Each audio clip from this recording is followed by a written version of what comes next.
Hello and welcome to GTM-FM, your one-stop shop for everything go-to-market.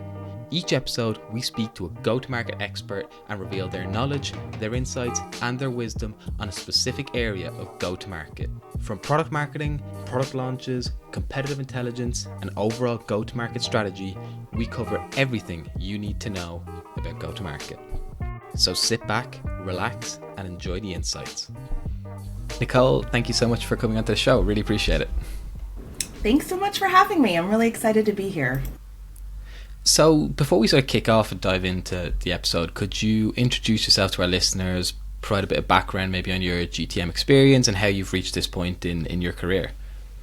Yeah, I would love to. I kind of started my career a little bit later in my life. My husband was in the United States Army for about 17 years, so I was a stay-at-home mom, and I supported his career until about 2014. Around that time, I found a mentor for myself. I was really interested in social media marketing, actually.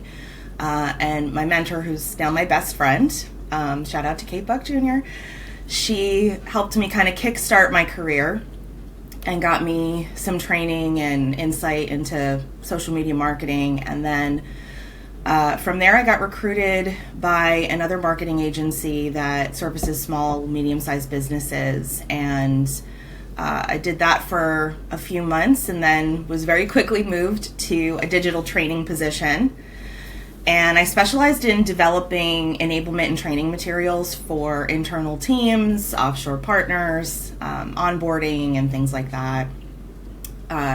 So then, through the success of that work, I was promoted to senior project manager and supporting operations. So I led 2 major migration projects for the company before jumping into what I would call traditional or formal product marketing. And then I wound up leaving that marketing agency and I took a job at Meta, and I worked on the Facebook groups team or the communities team for 4 years, and I led over 200 go-to-market activities for 5 different regions during my time there. It was very busy all the time, constantly shipping stuff. And so part of the work I was interested in at Meta was supporting accessibility in tech.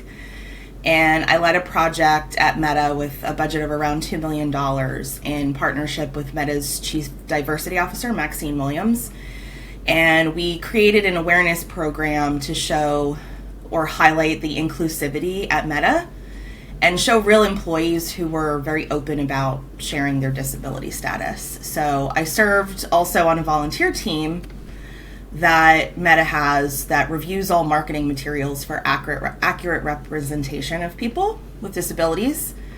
I co-authored several playbooks on how Meta can make marketing content more accessible for people with disabilities. And then that work led me to AudioEye, where I'm at now. And we're the only publicly traded accessibility software company in the industry. And I'm the Senior Director of Product Marketing and Revenue Enablement. So I'll be celebrating my 2nd year here in January. So that's kind of the TLDR of my career in a nutshell. That's so cool, and it's a really varied background as well, and really interesting, some impressive numbers in there as well, which is awesome. And so our topic for today sort of plays into what you mentioned at the end there with a topic that's probably goes too often undiscussed, which is accessibility in go-to-market. I think to start us off, why do you think that accessibility in go-to-market needs to be spoken about a little bit more and not be an undiscussed topic? It needs to be sort of prominent. Where do you think? Why do you think that is the case? So I really believe that accessibility is the cornerstone of creating a more inclusive digital world. Last year, AudioEye launched our inaugural Digital Accessibility Index, and what that told us, after we examined about 40,000 websites, was that each page that we tested had at least 1 accessibility error, and the average page had 37 accessibility errors. And that blocks people from with disabilities who use assistive technologies to navigate the internet from visiting or engaging with those websites. And so by encouraging everyone that's involved in the go-to-market process, everybody from marketers to content developers to designers, and I mean, it's so cross-functional, to get them to focus on accessibility from the outset, they can build experiences with accessibility in mind, but they can also reach a much broader audience. I don't know how well known it is, but 1 in 4 people identify as having a disability. And that's only the people that we know about, because a lot of people either don't realize they have a disability or don't openly self-identify and say, yes, that's me, I have a disability. So that's only the people we know. But in addition to that, when you know somebody personally with a disability, it can also impact the buyer's decision.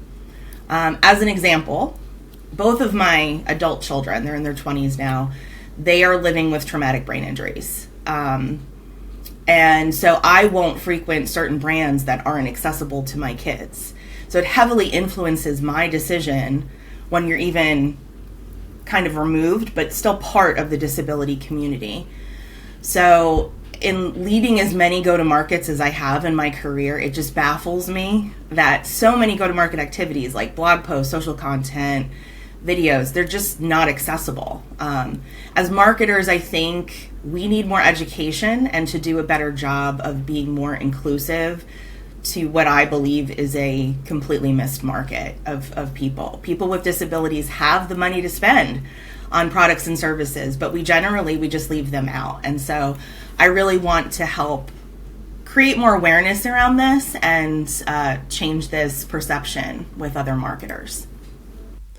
Those are some really impressive numbers in terms of almost in a bad way when you mention it, the amount of websites that don't have this sort of element to them, and like you said, like it's an industry as a whole that ends up being so dominated by numbers, and like the sales are very but then there's this big percentage of people who are being totally left out, which is crazy. And I think that this might be some of the first time that some of our listeners even think about accessibility in a GTM environment or in the perspective of their own organization. So I was wondering, what are some of the sort of more common missteps or accessibility faux pas that you've seen in your time, and how should sort of our listeners start to think about these sort of common problems and missteps that people are making that are leaving out a sort of a significant proportion of people? Yeah, that's such a great question. So as I mentioned earlier, it's 1 in 4 adults in the US lives with a disability, and that can affect how they're consuming and how they're engaging with digital content. So when you think of all the time, all the money that's invested in go-to-market strategies, and then also consider that 25% of your audience may not even be able to fully understand, read, or even interact with that content due to the content being inaccessible, you're just excluding a large portion of the population from experiencing our full offerings as marketers. And that's just a huge missed opportunity for business. So things like, missing out on closed captions or not providing alt text or a visual description in your go-to-markets. Those are things that I feel like marketers feel like are more work. But when you think about, wow, that's 25% of my audience that has to consume my content in that way, it's worth the work, right? It's worth making sure that you have things such as basic captioning and alt text. 100%. I think that the numbers speak for themselves, like you said. Do you have any sort of, when you're approaching a sort of GTM project or a launch of any sort, do you have sort of certain steps that you make sure that you're mindful of or that you follow? Do you have like a sort of checklist that you follow that even our listeners can keep in mind, like a sort of make sure I can hit this every single time and make the launch as accessible as possible? Yeah. At AudioEye, we work very close with a full team of members of the disability community. We call them their alliance community. And they help us inform our decisions. They give us better insights into the issues that they face every day and directly due to the inaccessible content that they see across the web. And then at Meta, we provided accessibility checklists. And we did that for content that was being published in Facebook groups by the admins there. We did that for the marketing team when they were posting content on social media pages. We wrote playbooks and we provided training, which is a whole nother conversation you can have, because the training itself also involved things like having an ASL interpreter on the Zoom, and making sure we had captions and that we were providing visual descriptions of the speakers. So that's like a whole separate topic we could get into another day. But for most organizations, a checklist is a great start, because the reality is this is new for a lot of marketers and a lot of people. And so, things like having those closed captions as part of the checklist, if you're going to have video, providing audio descriptions, which essentially, if you're going to do a go-to-market activity with a video, you can have a second one that's just a copy. So it's just you're copying or duplicating your video for your go-to-market activity. And then you're providing a visual description of everything that's happening in that video. And even if you don't publish that as part of your go-to-market strategy or plan, if you have it in your back pocket to be able to provide to people who need it, or if you have it like on maybe you have a YouTube page for your company, you can have it live there so that it's accessible. So if people that need to have those audio descriptions who have a visual disability need to hear everything that's going on in your go-to-market video, they'll have the ability to do that, and it'll make them more engaged with that content. The alt text for images. So an alt text is basically how the internet reads images across all sorts of web pages. So if you have a product like a t-shirt and that appears on your website as product 2 because you haven't provided alt text as part of your website activities, then when somebody who has a visual disability goes to navigate your website, they're going to see product 2, and they're not going to know whether or not they should buy it because it doesn't have alt text. So if you have things like, this is a black t-shirt that has, an I love you, or the world is great, or life is good, or whatever it is on the t-shirt, it tells that person with the visual disability exactly what they're purchasing. And so simply because they can't see it doesn't mean they shouldn't buy it, right? We want to try and enable them to buy.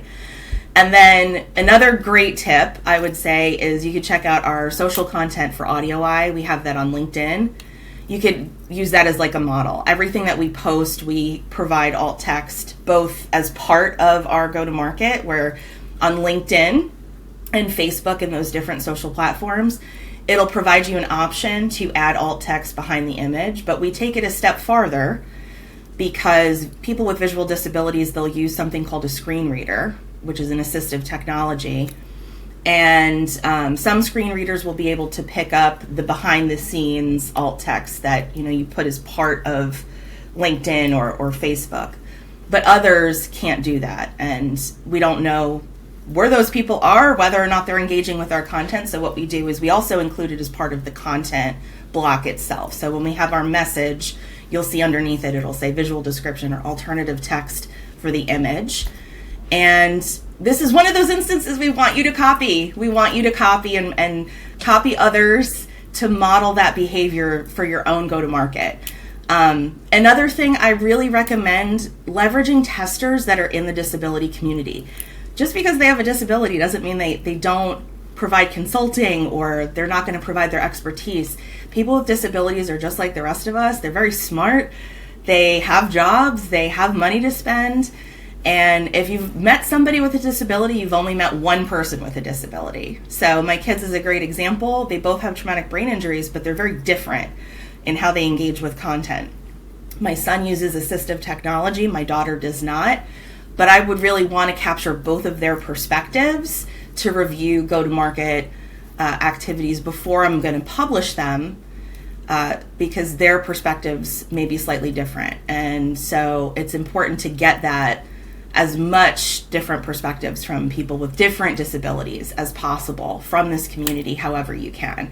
And there's lots of ways that you can engage with the disability community. You can post jobs for them and hire them. You can ask around in the marketing community, posting it on LinkedIn is a really great idea. AudioEye also partners very closely, and so we can provide some support there as well. 100%, and like you mentioned, that's something where diverse hiring practices can come into such a benefit as well. And then there's all these studies where diverse workplaces are so much more sort of effective than non-diverse ones as well.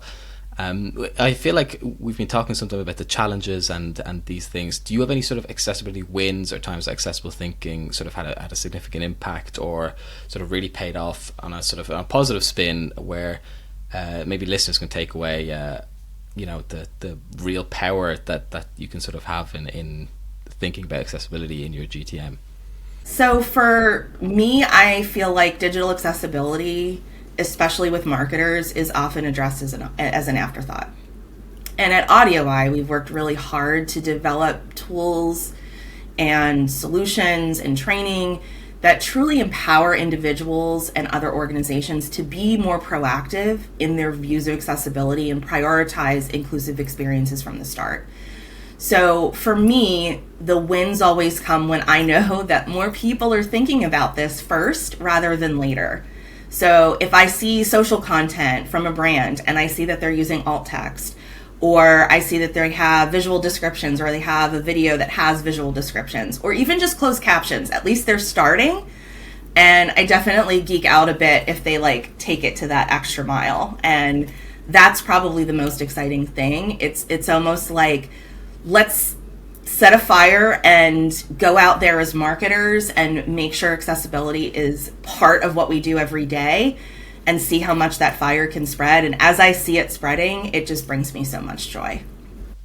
100%. I really like that. And the more the better, and it starts setting a standard as well across the industry, which can only be a good thing as well.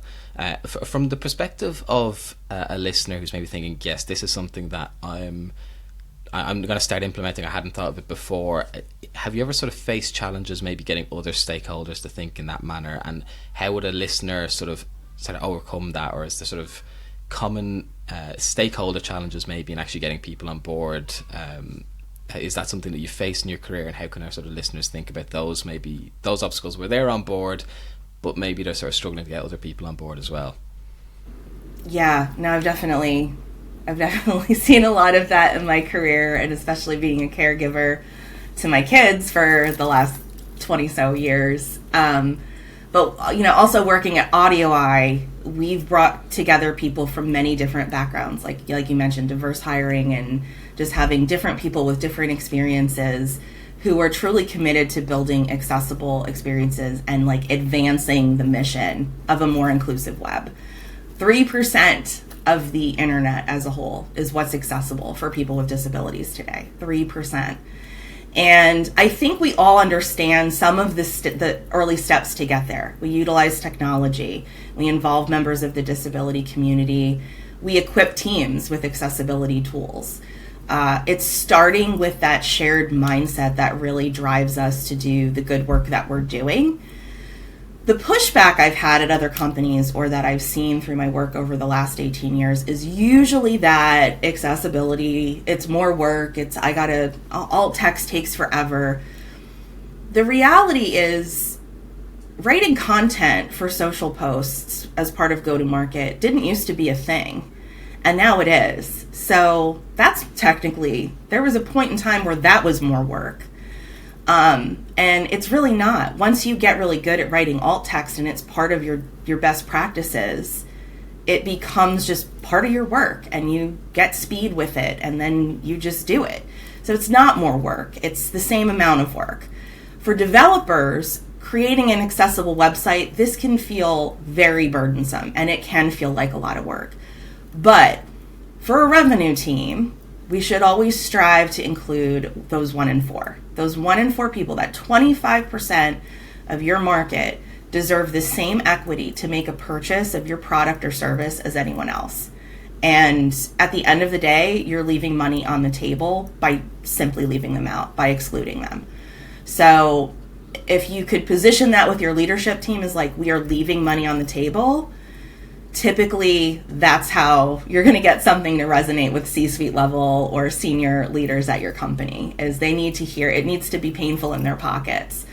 But the bigger picture is that you're doing the right thing by people who deserve it, just like the rest of us. And so it's not more work. It's just work we should be doing all the time.